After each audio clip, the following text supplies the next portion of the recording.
بسم اللہ الرحمن الرحیم الحمد للہ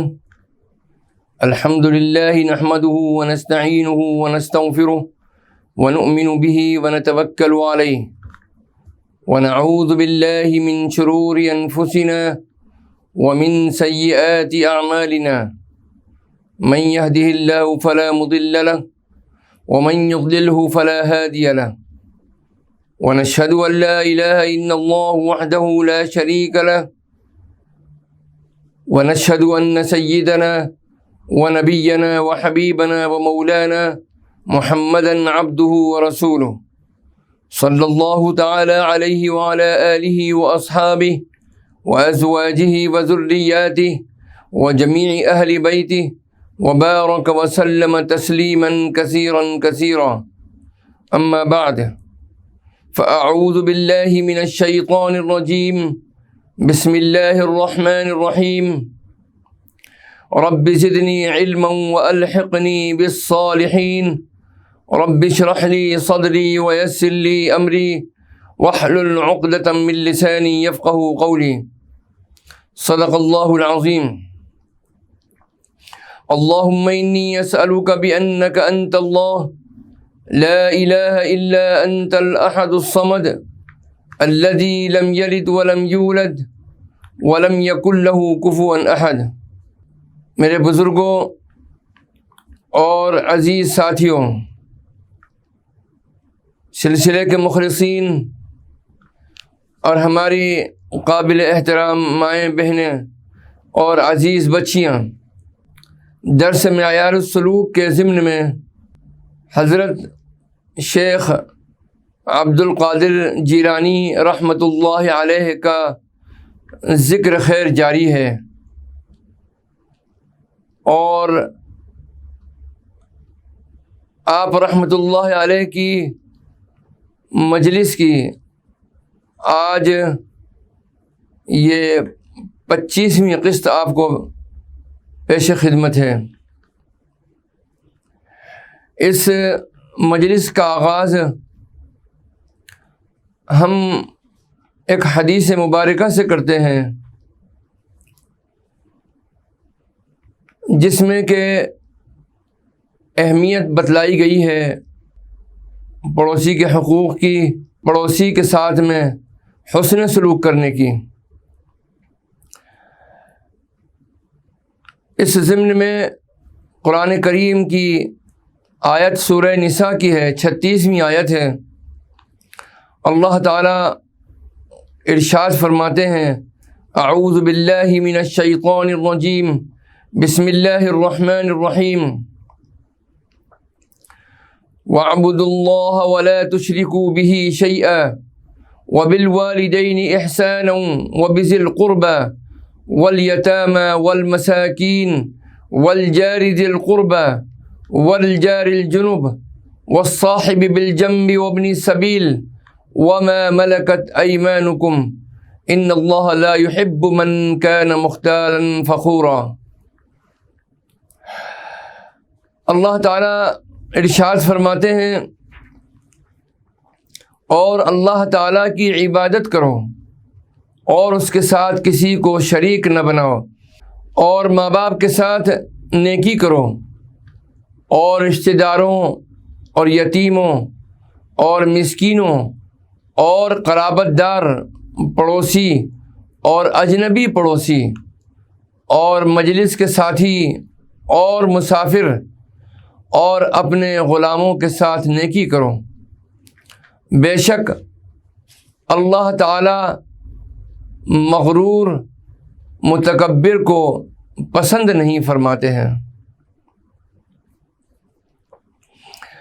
اس باب میں آیت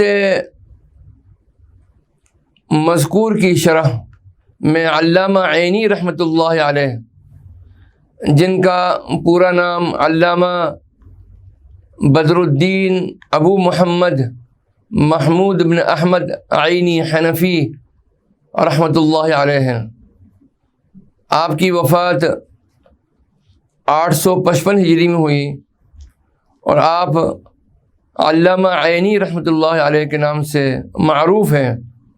آپ ارشاد فرماتے ہیں کہ اس آیت میں مذکور ہے وَاعْبُدُوا اللَّهَ، اس کا معنی ہے اللہ تعالیٰ کو واحد مانو، یعنی ایک مانو، اور تم اس کے ساتھ بالکل شرک نہ کرو۔ پھر اللہ تعالیٰ نے والدین کے ساتھ حسن سلوک کی وصیت کی، پھر والدین کے ساتھ احسان کے ساتھ، قرابت داروں کے ساتھ حسن سلوک کی وصیت فرمائی، پھر اس پڑوسی کے لیے وصیت کی جو قرابت دار ہو۔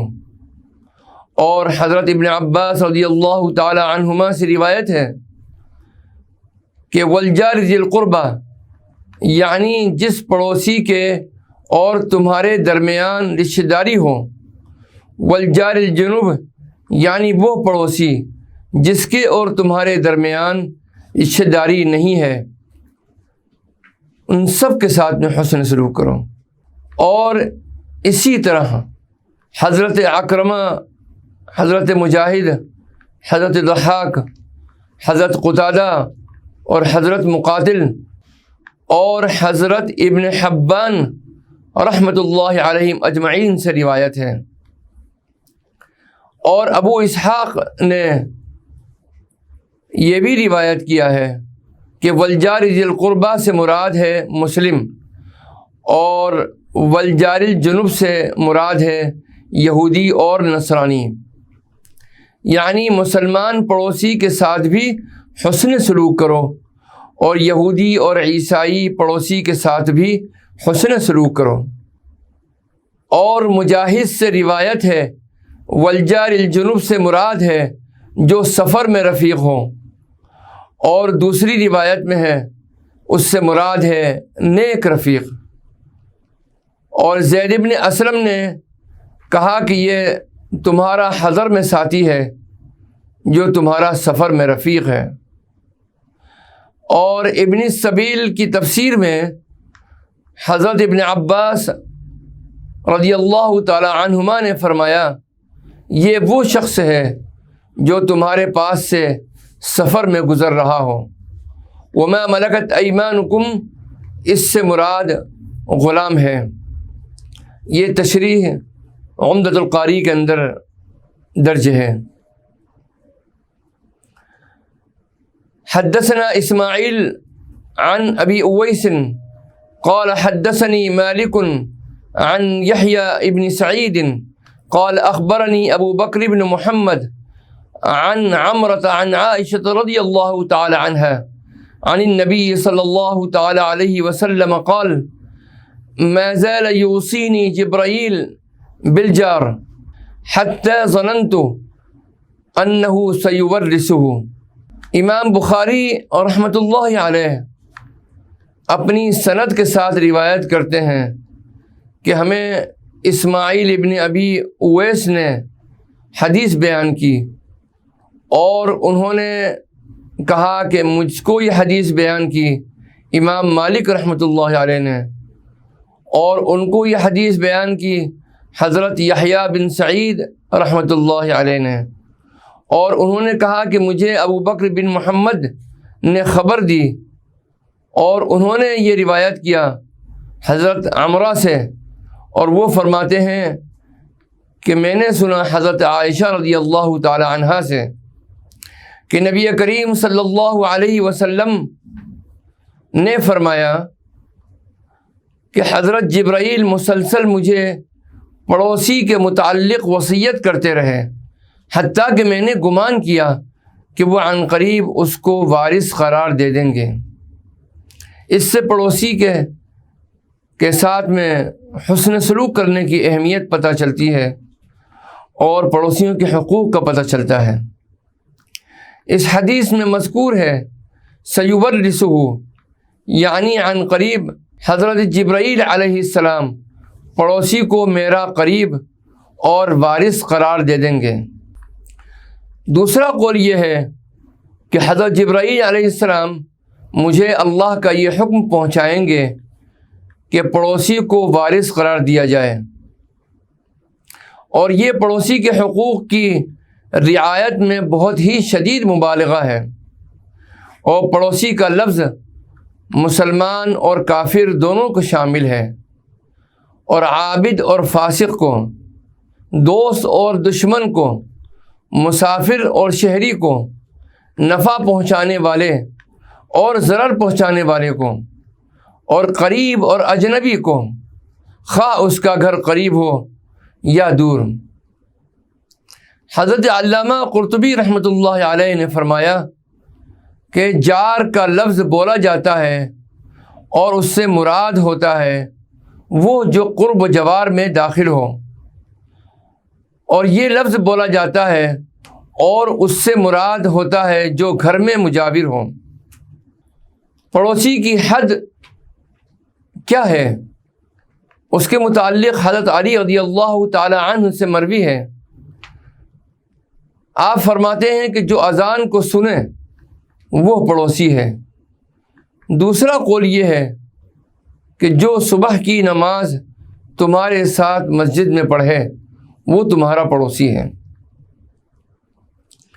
حضرت عائشہ رضی اللہ تعالی عنہا فرماتی ہیں کہ ہر جانب سے 40 گھر پڑوسی ہیں،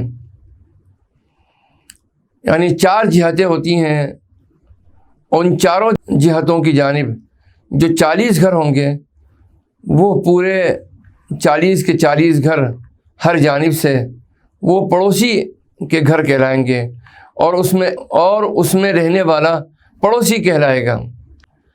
اور پڑوسی کے حقوق یہ ہیں کہ ان کے ساتھ خیر کا ارادہ کیا جائے اور ان سے ضرر کو دور کیا جائے اور ان کی خیر خواہی کی جائے۔ اللہ تعالی ہمیں، آپ کو، پوری امت کو اپنے پڑوسیوں کے ساتھ میں حسن سلوک کرنے کی، اخلاق سے پیش آنے کی اور ان کے حقوق ادا کرنے کی توفیق عطا فرمائے، آمین یا رب العالمین۔ اب ہم آغاز کرتے ہیں حضرت شیخ عبد القادر جیلانی رحمۃ اللہ علیہ کی مجلس کا۔ آپ ارشاد فرماتے ہیں کہ دنیا کی تلخی آخرت کی نعمتوں کی خاطر پی جاؤ، اے فقر والے دنیا کی تنگی پر صبر کر، یہ چند روزہ ہے۔ رسول اللہ صلی اللہ علیہ وسلم نے حضرت عائشہ صدیقہ رضی اللہ تعالی عنہ سے فرمایا تھا کہ دنیا کی تلخی کو آخرت کی نعمتوں کے لیے شوق میں گھونٹ گھونٹ کر کے پی جاؤ۔ سبحان اللہ۔ تم نہیں جانتے کہ اولیاء اللہ کے نزدیک تمہارا کیا نام ہے، نیک بخت یا بد بخت، یہ تو اللہ تعالیٰ کے علم میں ہے اور سابقہ تقدیر میں لکھ دیا گیا ہے، لیکن تو نڈر نہ بن اور اللہ کے علم اور سابقے پر بھروسہ نہ کر، کیونکہ اس طرح تو شرعی حد سے نکل جائے گا۔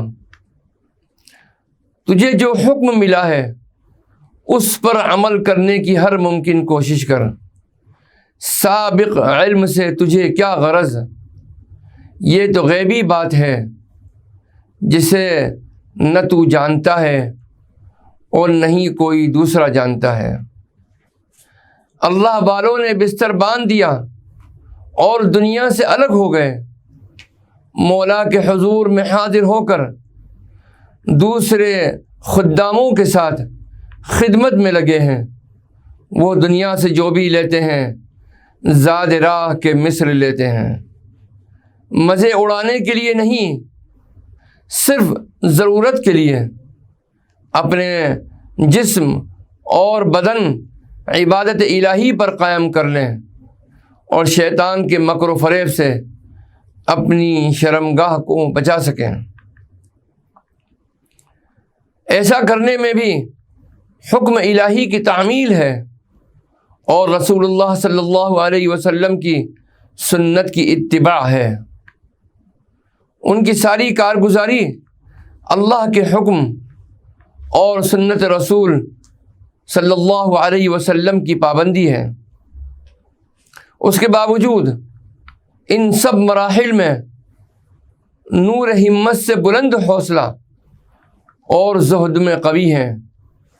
دعا یہی ہے، اللہم اجعلنا منہم واعد علینا من برکاتہم، آمین۔ الہی ہمیں انہی میں سے کر اور ان کی برکتوں سے ہمیں بھی عطا فرما، آمین یا رب العالمین۔ دنیا کی رغبت اور اس کی محبت ہمیشہ حائل ہو جایا کرتی ہے اللہ کی رضا اور خوشنودی کے درمیان۔ اے بیٹا، تیرے دل میں جب تک دنیا کی رغبت ہے تو صالحین کے احوال کو نہیں پہنچ سکتا۔ جب تک مخلوق کے آگے ہاتھ پھیلاتا رہے گا، ان کے ساتھ شرک کرتا رہے گا اور دکھ اٹھاتا رہے گا، تیرے دل کی آنکھیں نہ کھلیں گی جب تک تو دنیا اور مخلوق سے بے رغبت نہ ہو جائے۔ تیرا کچھ کہنا کچھ وزن نہیں رکھتا۔ کچھ کر کے تجھے وہ دکھائی دینے لگے جو غیر کو دکھائی نہیں دیتا۔ خلاف عادت کے ظاہر ہونے سے تو صاحب کرامت ہو جائے، اپنے حساب میں آنے والے کو چھوڑ دے اور وہ کچھ پالے جو تیرے حساب میں نہیں۔ اللہ پر بھروسہ کرو، خلوت اور جلوت میں، مجمع میں اور تنہائی میں اللہ سے ڈرو تو وہ ایسی جگہ سے رزق دے گا جس کا تمہیں کبھی گمان بھی نہ تھا۔ شروع میں دنیا کو چھوڑنے اور خواہش ترک کرنے سے دل کو تکلیف تو ہوگی، آخر میں اس کے حصول سے تکلیف اٹھانا ہوگی۔ پہلی حالت پرہیزگاروں کے لیے ہے اور دوسری حالت ابدال کے لیے ہے جو کہ طاعت الہی تک پہنچنے والے ہیں۔ اے ریاکار، اے منافق، اے مشرک، ان سے مزاحمت نہ کر کہ کس چیز کو چھوڑا جاتا ہے، وہ تو گنتی کے لوگ ہیں۔ تو ان کے احوال نہ پوچھ، تیرے ہاتھ کچھ آئے گا۔ انہوں نے اپنی عادتوں کے خلاف کیا اور تو نے اپنی عادتیں ویسی ہی رکھیں، اسی لیے ان سے کرامتیں ظاہر ہوئیں اور تجھ سے نہیں۔ تو سوتا رہا، وہ قیام کرتے رہے، تو کھانے میں رہا، وہ روزے میں رہے، تو چین سے رہا، وہ ڈرتے رہے، تیرے ڈرنے کے وقت وہ امن سے رہے، تیرے بخل کے وقت انہوں نے خرچ کیا۔ ان کے سارے کام اللہ کے لیے، تیرا ہر عمل غیر کے لیے۔ انہوں نے اللہ کو چاہا اور تو نے غیر کو۔ انہوں نے سب کچھ اللہ کے سپرد کیا اور تو نے اس سے لڑائی جھگڑا کیا۔ وہ اس کی رضا میں راضی رہے اور غنی ہوئے۔ انہوں نے مخلوق سے گلا شکوہ کرنے والی زبانیں کاٹ ڈالیں، تو نے ایسا نہ کیا۔ انہوں نے زبانیں کی سختی و تلخی پر صبر کیا اور صبر و رضا سے وہی شیرینی بن گئی۔ تقدیر کی چھریاں ان کے گوشت کاٹتی رہیں، وہ لاپرواہ رہے، غمناک ہوئے۔ ان کی نظر تو صرف رنج دینے والے کو دیکھتی ہے، وہ اسی کے ساتھ مدہوش ہیں۔ مخلوق ان سے چین میں ہے، ان کے ہاتھوں کوئی دکھی نہیں۔ ارشاد ہے کہ ابرار وہی ہیں جو کہ ذرا سی چونٹی کو بھی دکھ نہیں دیتے۔ ابرار اطاعت کے ساتھ اللہ سے واصل ہیں، خلقت سے نیک برتاؤ اور اہل خانہ سے بہتر سلوک کرتے ہیں۔ دنیا و آخرت کی نعمتوں میں ہے، دنیا میں قرب الہی کی نعمت اور آخرت میں جنت کی نعمت اور دیدار الہی، اور اس کے کلام کی سماعت اور خلعت الہی کا پہننا، تیرا ان کا کیا جوڑ۔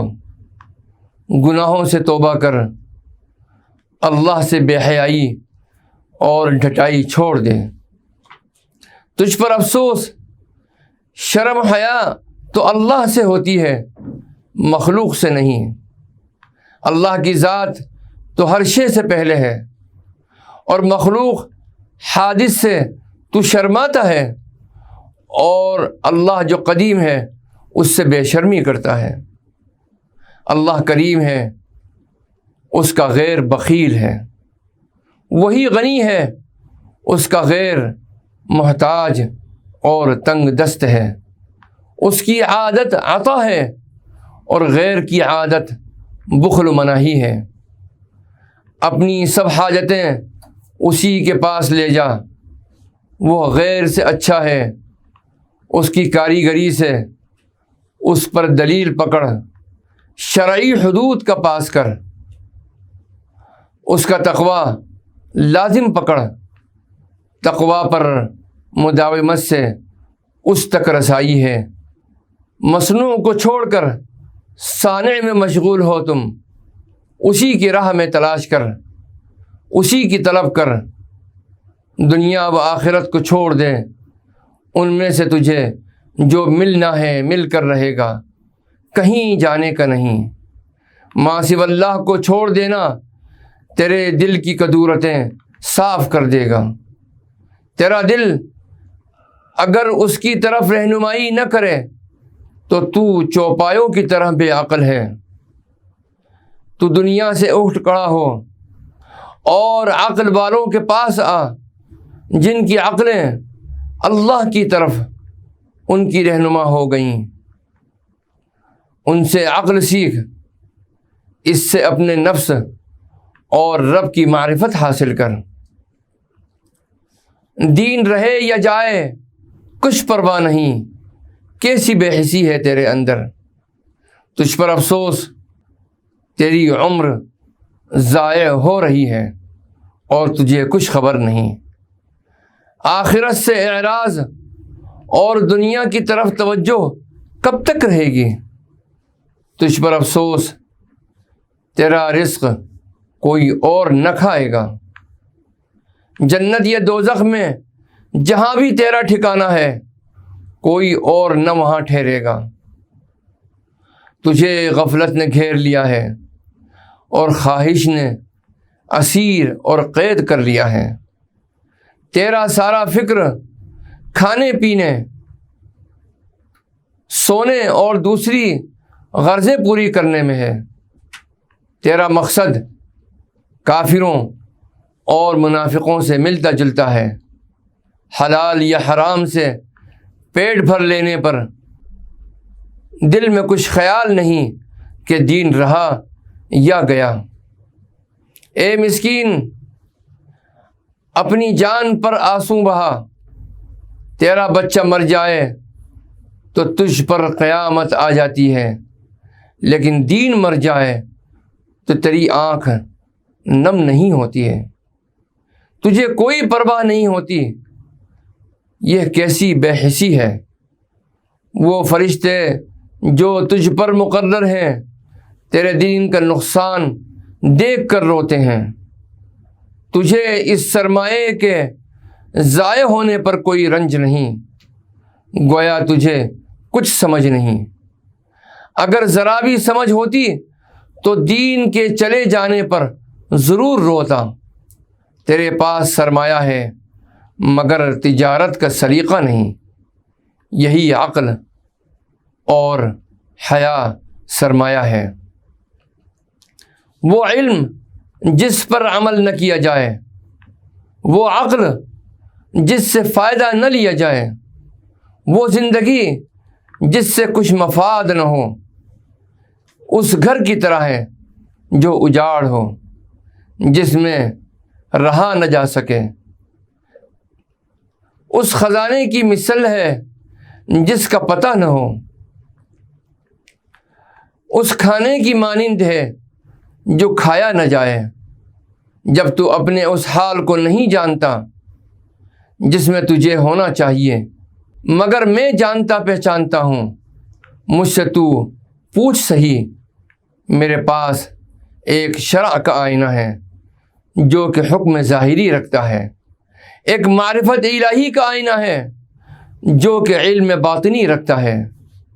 تو غفلت کے نیند سے بیدار ہو جا، بیداری کے پانی سے اپنا چہرہ دھو ڈال، پھر دیکھ کہ تو کون ہے، آیا تو مسلمان ہے یا کافر، مومن ہے یا منافق، موحد ہے یا مشرک، ریاکار ہے یا اخلاص والا، اللہ کے موافق ہے یا مخالف، راضی ہے یا ناراض۔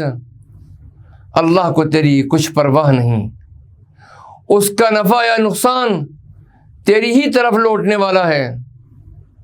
وہ پاک ذات ہے، کریم و حلیم ہے، فضل فرمانے والا ہے، ہر چیز اس کے لطف و کرم کی محتاج ہے۔ اگر وہ ہم پر لطف نہ فرمائے تو ہم سب ہلاک ہو جائیں، اگر وہ ہمارے قول و فعل کا پورا مقابلہ کرے تو ہم سب اپنے کیے کی بنا پر ہلاک کر دیے جائیں۔